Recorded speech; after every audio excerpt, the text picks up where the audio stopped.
शपथविधी सोहळा 2 दिवसांवर आलाय, पण गृह खात्यावरून तिढा सुटला नाहीये. शिवसेना गृह खात्यावर अडू नये, उपमुख्यमंत्री पद एकनाथ शिंदे स्वीकारणार आहेत, तर मग त्यांना गृहमंत्रीपद मिळावं असं गुलाबराव पाटील म्हणाले. तर अजित पवारांच्या राष्ट्रवादीनं गृहनिर्माण खात्याची मागणी केली. पाहूया.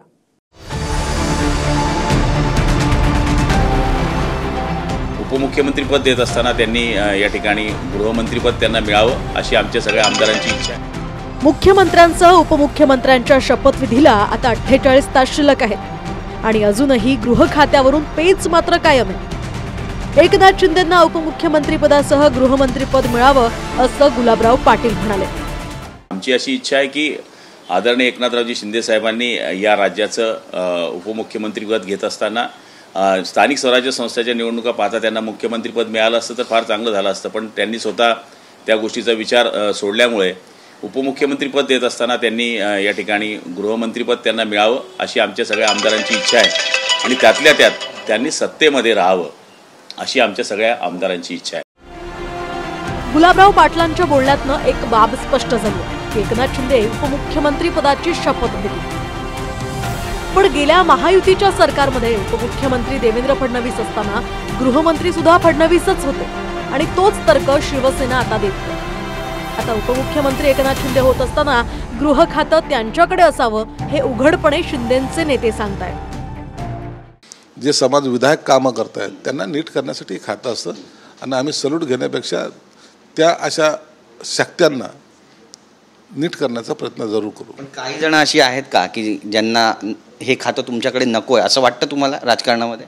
काही लोक घाबरून असा विचार करतायत यांच्याकडे गेले तर आपली वाट लागेल म्हणून, आणि ती वाट लागायचं काम शिंदेसाहेब चांगल्या प्रकारे करू शकतात हे याची जाणीव त्यांना असल्यामुळं नको रे बाबा शिंदेसाहेबाकडे खातं, असं सुद्धा काही लोकांचं मत आहे. भाजप गृह खातं सोडण्यास तयार नाहीये. फडणवीसांकडेच गृह खातं राहील असं चित्र आहे. तर गृह खात्यावरून निर्माण झालेला हा पेच आता गृहनिर्माण खात्यापर्यंत आलाय. सूत्रांकडून मिळालेल्या माहितीनुसार अजित पवारांच्या राष्ट्रवादीनं गृहनिर्माण खातं मागितल्याचंही कळतंय. महायुती सरकारमध्ये गृहनिर्माण खातं भाजपकडेच होतं आणि आता पुन्हा गृहनिर्माण खातं भाजप स्वतःकडेच ठेवणार आहे. गुलाबराव हे ज्येष्ठ आमदार, ज्येष्ठ नेते आहेत, त्यांचा मी सन्मान करतो.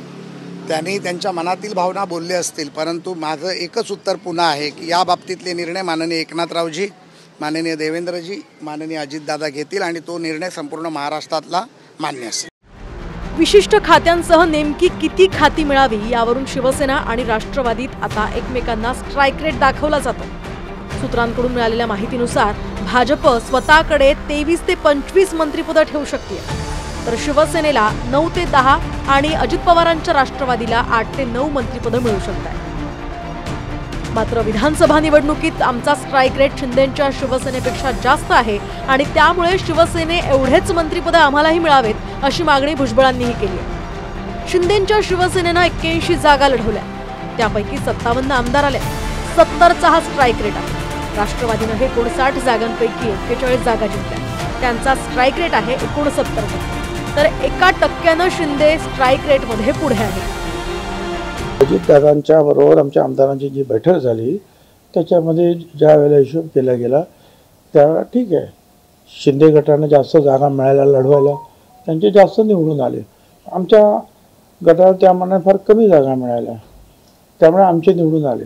परंतु त्याला स्ट्राईक रेट आपण म्हणतो, त्याच्यामध्ये BJP 1 नंबरला आहे आमच्यामध्ये आणि 2 नंबरला अर्थातच अजित पवार गट आहे, 3 नंबरला शिंदे साहेबांचा गट आहे. थोडासा फरक आहे 2 नंबर 3 नंबरमध्ये.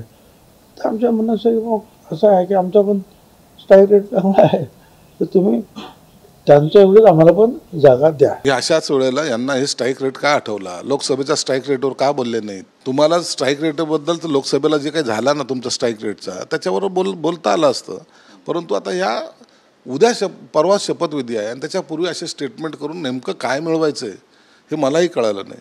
भाजप 1 नंबरचा पक्ष आहे, शिवसेना 2 नंबरचा आहे आणि ते 3 नंबरचे आहेत, हे जगजाहीर आहे. आता तो स्ट्राईक रेट कुणाचा काय झाला यापेक्षा आमदार कुणाचे जास्त निवडून आले, मला वाटतं लोकशाहीमध्ये याला महत्त्व आहे आणि त्याच पद्धतीने खाते वाटपसुद्धा होईल, त्याच पद्धतीने तुम्हाला मंत्रिपदसुद्धा मिळतील. तर शिंदे आणि अजित पवारांमध्ये भांडणं लावण्याचा हा प्रयत्न सुरू असल्याचं यावेळी संजय राऊत म्हणाले. मुळात अजित पवार आणि शिंदे यांच्यामध्ये तुफान भांडण लावण्याचा प्रयत्न सुरू आहे. दोघांमध्ये एकत्र निवडणुका लढले. काल अजित पवार साहेब आमचे दादा दिल्लीमध्ये होते, सगळं टाकून रात्रभर इथे फिरत होते, अनेक भेटीगाठी गुप्तपणे घेत होते. सरकार महाराष्ट्रात स्थापन होत आहे आणि हे अनेक नेते दिल्लीमध्ये फिरत आहेत. काळजीवाहू मुख्यमंत्र्यांच्या प्रकृतीची काळजी भाजपला वाटत नाही आहे. आता अशा परिस्थितीत जे सरकार स्थापन होणार आहे तो एक फार मोठा विनोद असेल या राज्यातला. स्वाभाविकच आमदारांच्या संख्याबळानुसार मंत्रिपदांचीही संख्या निश्चित होईल. त्यात भाजप आघाडीवर असेल तर दादांपेक्षा शिंदेंच्या पारड्या 2 ते 3 मंत्रिपद अधिक असतील. Bureau report, TV9 Marathi.